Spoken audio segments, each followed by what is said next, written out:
সূর্য ওঠার আগে গ্রীষ্মের ভোর থেকে বাসি কাজ, স্নান, রান্না, মঙ্গলবারের পুজো সেরে এক এক করে সব কাজ গুছিয়ে করলাম। রাধে রাধে বন্ধুরা, তোমরা সবাই কেমন আছো? আশা করছি তোমরা ভীষণ ভালো আছো। আমরাও কিন্তু বেশ ভালো আছি। আজ হলো মঙ্গলবার, তোমাদের সবাইকে সাথে নিয়ে আজকের ব্লগটা শুরু করলাম। তো খুব ভোর ভোর উঠে পড়েছি, জানো তো, ভোর 5টার আগেই ঘুম ভেঙে গেছে। তো আজকে জ্যৈষ্ঠ মাসের প্রথম মঙ্গলচণ্ডী পুজো। তো সেই ব্রত আর কি আমরা সবাই করি, মা, বড় মা, আমরা সবাই করি। তো তার জন্য বিশেষ কিছু জোগাড় আছে। তো অনেক কিছুই আর কি বলতে পারো, তো সব তোমাদের বলবো। তো পুরো ব্লগটা দেখতে থাকো। তো দেখো, প্রথমেই ঠাকুর ঘরে কিন্তু আমি গোপাল সোনাদের শয়ন থেকে উঠিয়ে আর সেবা দিয়ে দিলাম। তারপর আর কি বাসি কাজে হাত দেব। তো কি বলো তো, এত রাতে প্রচণ্ড গরম প্রত্যেক দিনই। তো এই 3 দিন 4 দিন বৃষ্টি হয়নি বলে না, প্রচণ্ড গরম। তো আজকে তো সারা দিন এত গরম করছিল, মানে কি বলবো তোমাদের। তো এই গরমে একদম নাভিশ্বাস হয়ে যাওয়ার ব্যাপার আর কি। তো আশা করি তোমাদের ওখানেও প্রচণ্ড গরম পড়েছে। তো তোমাদের ওখানে কেমন গরম পড়েছে অবশ্যই কিন্তু আমাকে কমেন্টে জানিও। তো আমাদের এদিকে তো একদমই বৃষ্টি হয়নি। তো যখন ভয়েস দিচ্ছিলাম মানে রাতের দিকে, তখন কিন্তু এদিকে না হালকা হালকা বিদ্যুৎ চমকাচ্ছিল এবং মেঘ ডাকছিল। তো জানি না আজকে বৃষ্টি হবে কি হবে না। তো বৃষ্টি হলে তো খুবই ভালো হয়, তাহলে এই প্রচণ্ড গরমে তীব্রতাটা অনেকটাই কেটে যায়। তো যাই হোক, গোপাল সোনাদের সেবা দেওয়ার পর দেখলাম বিস্কুটের কৌটোটা খালি হয়ে গেছে। তো সেজন্য একটা নতুন বিস্কুটের কৌটো, মানে কৌটোতে আর কি একটা প্যাকেট কেটে ভরে দিলাম তো বিস্কুটগুলো। তারপরে এই যে এদিকে জিরে জলটা রেডি করে রেখেছিলাম। তো মেয়ে মর্নিং ওয়াক থেকে এসে আর নিজেই দেখছি আজকে জিরে জলটা ছেঁকে খেয়ে নিল। তারপর ওই যে বললাম মঙ্গলবার করব, তো সেই জন্য সকালবেলায় আজকে ব্রেকফাস্টে মুড়ি খাবো না। তো সেই জন্যই আর কি মেয়ে এখন ছাতুর শরবত বানাচ্ছে। তো আমি বললাম যে আমি বানাই, কিন্তু ও বলল যে ওই বানাবে নাকি আজকে ছাতুর শরবতটা। আর যখনই কোনো বার করি, বিশেষ করে এই মঙ্গলবারটা, আমার মেয়ে না আমাদের সাথেই খায়। তো সকালবেলায় ও কিছু খাবে না, তো ওর 1 গ্লাস আর আমার 1 গ্লাস, 2 গ্লাস বানাচ্ছে। তো শুধু এই ছাতু আর নুন দিই আর কি সকালে ছাতুর শরবতটা খাই, মিষ্টি কিছু দিই না। তো মিষ্টিটা শরীরের পক্ষে ক্ষতিকর। তো সেই জন্য আমার মেয়েকে তো একদমই দিই না, আর আমিও খাই না। তো এদিকে দেখো নুন দিই, তারপর আমি একটু জল দিয়ে দিলাম যাতে একটু ভালো করে মিক্সড হয়ে যায়। তারপর ভালো করে গুলে আর মা আর মেয়ে মিলে দুজনে খেয়ে নিলাম। তো টিউশনির স্যার পড়াতে আসবে মেয়ের এক্ষুনি, তো সেজন্য ওকে একটু তাড়াও দিচ্ছিলাম যাতে সময়ের মধ্যে আর কি খাওয়াটা হয়ে যায়। তো তারপর আমি এদিকে বাসি কাজে লেগে পড়লাম। তো আজকে কি হয়েছে, ছেলে সকালে অনেকক্ষণ ঘুমিয়েছে। তো বলতে পারো মোটামুটি ওই 7টার দিকে ঘুম থেকে উঠেছে। তো আমি তো 5টার আগে উঠে পড়েছি, তো ততক্ষণ আমার অনেক কাজ হলো জানো তো। তো মাঝে 2বার উঠেছিল ঠিকই, কিন্তু তারপর আবার ঘুমিয়ে গিয়েছিল। তো এদিকে দেখো আমি ঝাঁটপাটটা দিয়ে নিচ্ছি। আর কি বলো তো, টিউশনির স্যার না এখনও আসেনি, তো সেই জন্য আর কি ওই রুমটাই আগে ঝাঁটপাটটা দিলাম। তারপর এই যে দেওরও আজকে সকাল সকাল ঘুম থেকে উঠে পড়েছিল। তারপর দেওর চলে যাওয়ার পর আর কি আমি বিছানাটা গুছিয়ে নিচ্ছি। আর রাতের দিকে কি বলো তো, মশারি খাটালেও না মশারিতে শোয়া যাচ্ছে না, এত গরম। তো পোকামাকড়ের উপদ্রব খুব। তো কী করা যায় বলো, মানে গরমে ঘুমই আসছে না। তো সেই জন্য মশারি তো আমি একদমই খাটাচ্ছি না। তো তারপর দেখো মোছামুছির আগে ভাবলাম যে বেসিনটা মেজে পরিষ্কার করে নিই, কেননা বেসিনটা এখানটা মেজে ধোয়ার সময় না মেঝেটায় অনেক জল পড়ে জানো তো। তো সেজন্য মোছামুছি করার আগে বেসিনটা পরিষ্কার করে মেজে নিই। তো ছেলেকে নিয়ে কাজ করতে তো খুবই অসুবিধা হয়, কিন্তু ছেলে ঘুমালে আমার অনেকটাই সুবিধা হয়। তো যতটা পারি বাড়িঘরগুলো পরিষ্কার পরিচ্ছন্ন রাখার চেষ্টা করি। একবারে তো সবটা করে উঠতে পারি না। তারপর কি বলো তো, বাড়তি কাজও তো থাকে। তো এদিকে গোয়ালেও যেতে হয়, গরু বাছুরদের খেতে দিতে হয়। তারপর তোমাদের দাদা ভাইয়ের পোষা পায়রা আছে, ওদেরকেও খেতে দিতে হয়। তো এইসব সংসারের কাজে মাঝে ওই পশু পাখিদেরও দেখাশোনা করতে হয়। তো ভাবলাম টেবিলটাও একবারে পরিষ্কার করে মুছে নিই, যেহেতু ওই মোছামুছির কাজটা করব। তো সেজন্য বেসিনটা মেজে একবারে টেবিলটা পর্যন্ত মুছে দিলাম। তো কী বলো তো, এই টেবিলটা না আমার ছেলে এবং মেয়ে এত বাড়তি জিনিস রাখে, সেগুলো সরাতে সরাতে আমার সকালবেলায় না অনেকক্ষণ টাইম লেগে যায় জানো তো। তো পুরো মানে ভর্তি থাকে টেবিলটা। তো যাই হোক, কালকে রাত্রে এই মটর কলাইগুলো বড় মা ভিজিয়ে রেখেছিল। তো সকালবেলায় আমি ভালো করে পরিষ্কার করে ধুয়ে আর এই যে কুকারের মধ্যে দিয়ে দিচ্ছি সেদ্ধ করতে। আর তার আগে কিন্তু যেহেতু বললাম ছেলে ঘুমাচ্ছে, ওই ডাইনিংয়ের মধ্যেই কিন্তু ওই আলু আর গাজরটা কেটে নিয়েছিলাম। তো সেটাও একদম দিয়ে দিলাম সেদ্ধ করতে।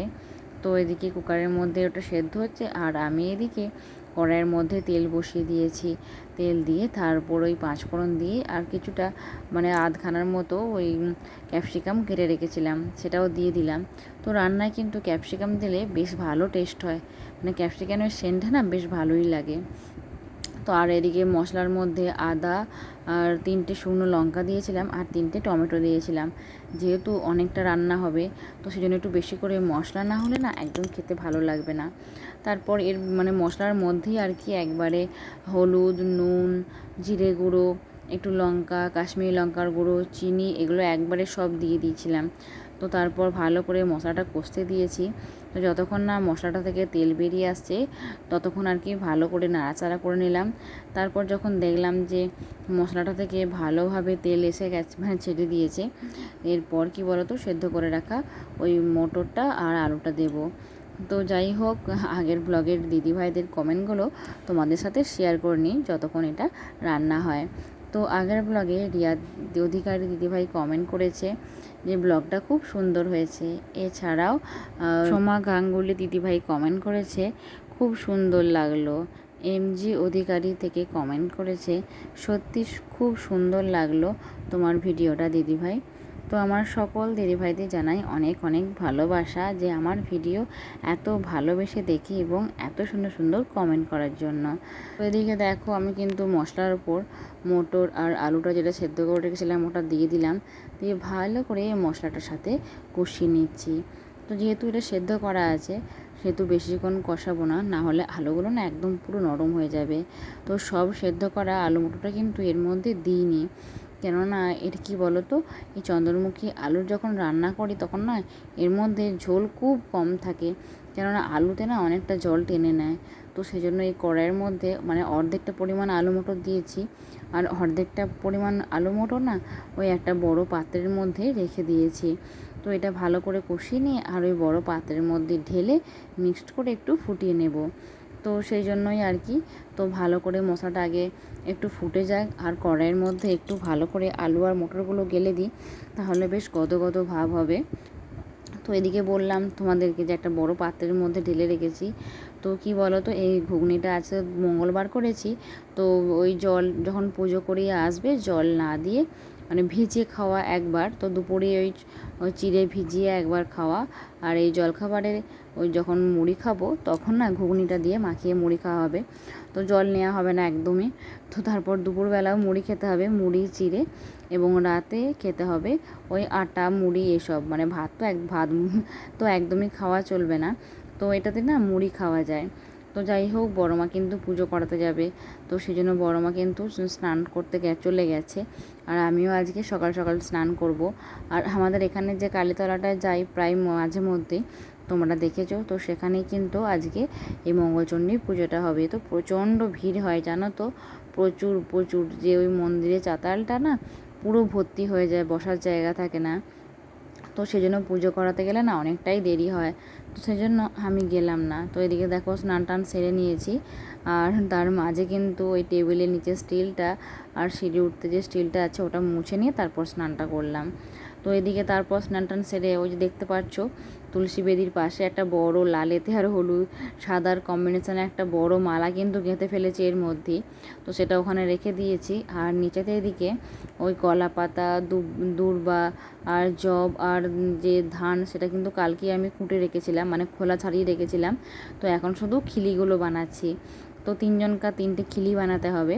তো যে কলা পাতাটা না সেটাকে বেশ জড়িয়ে ভাঁজ করে ওর মধ্যে চাল আর জবটা দিয়ে আর তার মানে পিছনের দিকে ওই 17টা দুব্বা দিতে হবে। আর যব আর ধানও কিন্তু মানে ধান থেকে খুঁটে যে চালটা বেরোয় তো সেটাও কিন্তু 17টা করে দিতে হবে।